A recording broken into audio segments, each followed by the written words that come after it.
Se você muitas vezes está na tua casa, fala assim: eu não sei tocar um instrumento, mas os teus lábios é um instrumento, a tua boca é um instrumento, as tuas mãos levantadas é um instrumento, os teus pés é um instrumento, e o teu corpo é um instrumento de adoração a Deus. E quando nós olhamos, irmãos, pelas passagens que nós estamos estudando, nós vemos agora aqui aquelas pessoas adorando a Deus. A palavra nos revela que saíram 603 mil homens de 20 anos para cima, mas nós fazendo uma multiplicação por baixo, nós tinha mais ou menos 2,5 milhões de pessoas que estavam ali entoando o cântico. Eu não estava lá, mas eu posso imaginar o cântico, irmãos, ressoando pelo deserto. Eles saíram da terra ali do Egito, atravessaram o mar, estava do outro lado do Mar Vermelho. Mas quando Deus diz para Moisés: agora fala para o povo entrar lá no deserto, e eles começam a entrar no deserto, e a palavra vai nos revelar que depois de 3 dias, quando eles não acharam água para beber, já começaram a murmurar tudo de novo, já começaram a ingratidão de novo, já começaram a levantar a voz contra Moisés e contra Arão, que eram os líderes constituídos por Deus para guiá-los de todos os lugares por onde eles passariam. E eu aprendo muito nessa passagem, eu aprendo muito quando eu olho para esse texto. Nós queremos glorificar a Deus quando nós estamos à beira do mar. Quando nós olhamos para o mar aqui, se nós fôssemos nós olhamos para o mar e vemos nossos inimigos mortos, nós vemos aquela paisagem do mar, aquele lugar ainda bonito, porque quando nós olhamos para o oceano, quem nunca foi numa praia, pode ser a prainha mais simples que for, mas quando você olha para o oceano, você vê algo lindo. O que você vê? Você vê a criação de Deus, você vê Deus tocando, pintando com o seu pincel, Deus criando dentro da sua eternidade o planeta chamado Terra, mas devia ser chamado água, porque a sua maior porcentagem é em água. Mas Deus criou essa terra para que o homem vivesse nela. E agora nós vemos, irmãos, depois de 3 dias andando pelo deserto, Deus queria ensiná-los, Deus queria purificá-los do Egito, Deus queria tirar aquilo que eles estavam carregando, que era toda a contaminação do Egito. Tinha que sair das águas, tinha que entrar no deserto, tinha que sair das paisagens bonitas, tinha que entrar agora por um lugar difícil. Ninguém quer ficar no deserto, ninguém quer andar no deserto. Deserto não tem nada, deserto é calor, é quente, só tem terra. Você olha, você não vê uma árvore, você não vê vida. Ninguém quer ficar num lugar como esse. E quando eles entraram, a palavra nos revela depois de 3 dias, olha só que coisa impressionante. Eu não sei, irmão, se eu faria isso, eu não sei se você tem a mesma percepção, mas como pode, irmãos? O Deus abriu o mar, irmãos, Deus matou lá os primogênitos no Egito, Deus fez as pragas, eles viram todas aquelas coisas, e Deus por fim abre o Mar Vermelho, mata os egípcios, mata Faraó, e depois de 3 dias já estão incrédulos, já estão com incredulidade, já não estão confiando mais na palavra de Deus. Não é, irmãos, eles queriam voltar para o Egito, porque o Egito é melhor estar ali escravo, mas está comendo, bebendo. Eles aceitavam ser escravos, desde que eles comiam e bebiam. A Jesus ele fala: nem de pão viverá o homem, mas de toda a palavra que sai da boca de Deus. Não adianta, irmãos, nós olharmos para as coisas fáceis, não adianta olhar para os caminhos fáceis. Para andar com Deus, o caminho é estreito, a porta é bem apertada. Irmãos, nós sabemos que eles começaram a murmurar, eles começaram a blasfemar ali, e Deus foi misericordioso. Irmãos, quando Deus nos coloca num caminho, é porque Deus ele quer nos testar, Deus ele quer nos provar, Deus quer trabalhar em algo na nossa vida, e nós sabemos que não é fácil a caminhada com Deus. Hoje temos, irmãos, muitas igrejas, que essas igrejas portas abertas, as quais, irmãos, nós sabemos que traz um evangelho misto, um evangelho fácil, um evangelho sem renúncia. Mas Deus nos chama para um compromisso mais sério, Deus nos chama para um compromisso mais profundo com Ele. E quando nós olhamos para as passagens, eu li agora o capítulo 15 de Êxodo, mas nós indo lá para 2 Samuel, a arca do Senhor estava na casa de Obed-Edom, ficou por 3 meses ali. Davi então retira aquela arca, só que ele leva a arca de uma forma imprudente, e aquilo ali vai trazer uma consequência, a morte de um homem chamado Uzá. Depois então Davi vai Nós sabemos que Davi vai e traz essa arca de uma forma prudente, trazendo os sacerdotes, trazendo ali os levitas, a arca agora de uma forma prudente. Nós sabemos que a arca do Senhor vai caminhando para Jerusalém. Davi era rei de Israel, Davi agora estava governando sobre uma nação, mas faltava alguma coisa na terra, ali de Israel, na cidade de Jerusalém, faltava a presença de Deus. A arca simbolizava a presença de Deus, e a arca é levada para agora Jerusalém.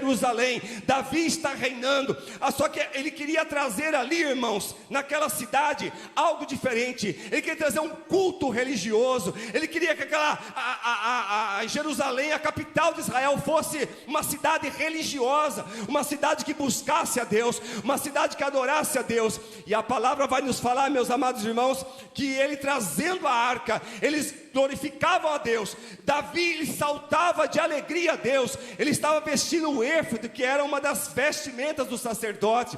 Irmãos, ele estava feliz, o povo estava feliz, porque Deus estava ali aprovando a ida da arca para Jerusalém. E o que me chama a atenção é que quando ele entra pelas ruas de Jerusalém, ele estava glorificando a Deus. Ele ficou tão feliz, irmãos, que ele tirou as vestes. Ele não estava com aquelas vestes de rei. As vestes que ele estava vestindo eram vestes agora de pessoas comuns, de uma pessoa normal. Ele tinha se identificado com aqueles homens, com as pessoas, os israelitas, irmãos. E ele vai, quando ele entra, irmãos, a palavra ela vai nos trazer um ponto bastante negativo.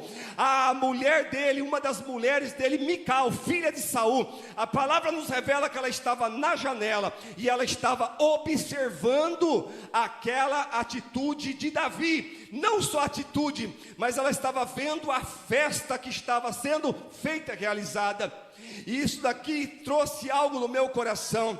Primeiro, ela não estava lá embaixo, ela estava na janela. Ela não estava lá no meio do povo junto com o marido adorando a Deus, mas ela estava separada, isolada. Ela não estava na mesma comunhão, ela não estava na mesma conexão, ela não estava no mesmo na centralidade da adoração como os demais. E isso trouxe a ela um sentimento que ela desprezou ali a dança do seu marido, ela desprezou a adoração de Davi. Ela não entendeu o que Davi estava fazendo. Ela achou que Davi estava se expondo porque Davi já era rei. Irmãos, eu fico vendo aqui, eu fico imaginando, irmãos, que contraditório que aconteceu aqui. Ela poderia estar junto ali com o esposo, ela poderia junto com os sacerdotes, os levitas, com os homens, as mulheres, as servas e os servos de Davi, adorando a Deus, mas ela não faz isso. Ela perdeu uma grande oportunidade de estar na mesma adoração que os demais. E o que eu aprendo aqui, que ela não só não estava, mas ela estava repreendendo a atitude de um verdadeiro adorador. Eu fico olhando, irmãos, eu fico aqui entendendo, querendo entender o que se passava no coração dela. Irmãos, muitas vezes, isso me traz à memória, muitas vezes nós, quando entramos no espírito, um espírito de adorador, um espírito de adoração a Deus, você canta, você fecha seus olhos, você adora o Senhor, você entra numa conexão espiritual com Deus. Sempre vai ter uma pessoa chamada Mical, que não vai entender a sua adoração, que não vai entender o seu louvor. Pessoas que, como o espírito de Mical, não entende que você é um adorador, uma adoradora de Deus. Ela pode não entender, ela pode te criticar, ela pode falar mal da sua adoração, ela pode falar mal, pode até pensar que você não está no espírito. Mas, irmãos, não olhe para isso, não olhe para o espírito de Mical, olhe para o Espírito Santo de Deus, porque o Espírito Santo de Deus, quando ele se apodera do crente, quando ele se apodera de um irmão, de uma irmã, de um servo, de uma serva que é submisso a Deus, ele enche do Espírito, ele enche dele, e ele faz, irmãos, com que a adoração seja elevada ao céu. E é interessante, irmãos, porque nós lemos também lá em Ezequiel 28, e nós vemos que Satanás, como o irmão ali, né, nosso irmão abençoado, o vaso ali, disse que o diabo, ele quer nos calar, no sentido da adoração. O diabo, ele quer roubar a nossa adoração, nosso louvor. Irmãos, que nós possamos, irmãos, ficar muito atento a isso. Porque quando uma igreja fica calada, irmãos, enquanto nós ficamos calados em sentido a Deus, adoração a Deus, o mundo está lá. O mundo está adorando a Satanás de alguma forma com as suas músicas seculares. Eles fazem sacrifício, eles cantam debaixo de chuva, debaixo de sol, pegam 2, 3 dias de fila para ver um cantor internacional que vem cantar aqui no Brasil. E muitas vezes nós temos 2 horas de culto e nós não queremos vir. Nós arrumamos alguma desculpa, algum empecilho, nós arrumamos algum jeitinho de não poder estar na casa do Senhor. Enquanto, irmãos, o mundo está ali louvando a Satanás de alguma forma, de uma forma conhecida, desconhecida, não importa. Quando faz algo que não adora a Deus, está adorando ao diabo. Irmãos, então que nós olhamos para o texto, nós vemos Satanás, ele perdeu a posição como regente, como aquele, irmãos, que era o principal e verdadeiro, antigamente, antes da sua queda, que levava adoração a Deus. Ele perdeu, e com ele ter perdido, não há arrependimento, não há perdão para eles. E nós sabemos, meus irmãos, que ele vai fazer de tudo para que você pare de louvar a Deus, para que você não adore mais ao Senhor, que você só vai adorar a Deus fazendo troca com Deus. Nós não temos que fazer troca com Deus, nós temos que adorar a Deus de uma forma voluntária, espontânea, de uma forma que venha a sair do meu coração, independente se eu estou atravessando uma crise existencial na minha vida, não importa o que está passando na minha vida, Deus me chamou para ser um adorador. Deus me chamou para glorificar o nome dele. Lá no Salmo 150, a palavra nos diz: tudo que tem fôlego, louve ao Senhor. Nós temos fôlego, devemos louvar a Deus, devemos adorar ao Senhor. Então, irmãos, quando nós olhamos para os textos bíblicos, nós vemos pessoas que receberam grandes conquistas, pessoas que adoraram a Deus antes mesmo ou após a sua vitória. Que a igreja, irmãos, nós vemos hoje uma igreja adormecida. Nós vemos uma igreja hoje que pouco adora a Deus. É uma igreja que quer fazer uma barganha com Deus, uma igreja que quer trocar com Deus. Se Deus me der, eu vou na igreja. Se Deus me der, eu vou ali e assisto um culto. Se Deus fizer isso para mim, eu vou lá e canto. Se Deus fizer, eu vou abrir meu coração. Irmãos, Deus não precisa de você, Deus não precisa de mim, Deus não precisa de ninguém. Ele é autoexistente. Se nós não adorarmos na terra, tem quem adora Ele no céu. Então, irmãos, Deus não precisa de nós, mas Ele confia. Ele deu um voto de credibilidade, Ele deu um voto de confiança. Ele colocou um dom dentro do meu e do seu coração, chamado dom do adorador, o dom que adora ao Senhor. Muitos aí, irmãos, têm o dom, mas não tem o doador. Aqueles cantores que cantam as músicas seculares, ele tem um dom de cantar, ele tem um dom, ele canta muito bem, ela canta muito bem, por isso que é famosa, mas lhe falta uma coisa. O que? O doador. O doador não vai para o lado do mundo, o doador vem para as coisas do Senhor. O Espírito Santo nunca vai entrar lá para fazer festinha, para cantar na boca de um ímpio, de uma pessoa mundana. Mas o Espírito Santo pega um crente, ele enche ele e faz sair a verdadeira canção, o louvor que chega, o louvor que toca o céu, o louvor que chega às alturas, e Deus lá de cima se encurva e vira os seus ouvidos para ouvir a adoração aqui na terra. Você pensa que é só você que está adorando hoje? Tem milhões de pessoas adorando no planeta Terra essa hora.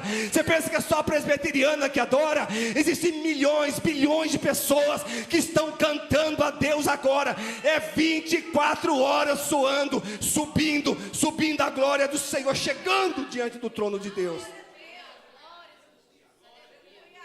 Se você não louva, Deus levanta 10 para te substituir. Se você não prega, Deus levanta 10 melhor do que você. Então não adianta, nós não somos insubstituíveis. Nós temos que aproveitar o nosso tempo, nós temos que aproveitar a fase da nossa vida. Façamos as coisas enquanto há dia. As trevas virão quando não podemos fazer mais nada. Que nós possamos, irmãos, verdadeiramente entender que essa passagem, essa palavra está falando. Aquele que era o adorador, ele perdeu ele perdeu o dom, ele perdeu o doador, ele perdeu a sua posição. E Deus fez o quê? Deus pegou o homem, colocou tudo dentro do homem e disse: você diante de mim agora vai ser aquilo que ele não quis. Você vai ser o meu adorador, a minha adoradora na terra. Deus confia, Deus colocou, Deus acreditou, Deus se levantou, Deus te capacitou, Deus te encheu para que você seja um adorador, uma adoradora dele nesta terra. Então usa o que Deus te deu, usa as ferramentas, usa os talentos, usa os dons, para que Deus possa ser exaltado na face da terra aqui, que nós possamos glorificar o Senhor. Irmãos, quando nós olhamos para as passagens bíblicas, nós vemos pessoas que pararam de adorar, começaram a murmurar por causa das dificuldades. Nós vemos pessoas que não entenderam a interpretação, que não entenderam aquilo que Deus estava fazendo na vida de outro, que é o caso de Mical. Nós vemos, se eu podia trazer vários textos que podia parafrasear com isso. Nós vemos, irmãos, pessoas, de alguma forma, o diabo tenta roubar a nossa adoração, e você pode ter certeza que quando os seus lábios estão calados, o diabo está gostando. Quando os seus lábios ficam fechados, o diabo está gostando, e Deus está entristecendo, Deus fica triste, Espírito Santo. Mas quando, irmãos, você dobra o joelho e fala com o papai, mesmo fraquinho, mesmo fraquinha, você dobra o joelho, você ora a Deus, Deus te dá força. Você vai lá no teu aparelho de som, você liga, coloca um louvor, levanta ali o som, você vê que você já sente um renovo, você já se sente ali diferente, você começa a sentir uma atmosfera, você vê que a luz vem raiando, você vê que as trevas vão afastando, daqui a pouco você já está falando em língua, daqui a pouco você está sendo renovado, daqui a pouco você já está glorificando aquele que vive e reina para sempre.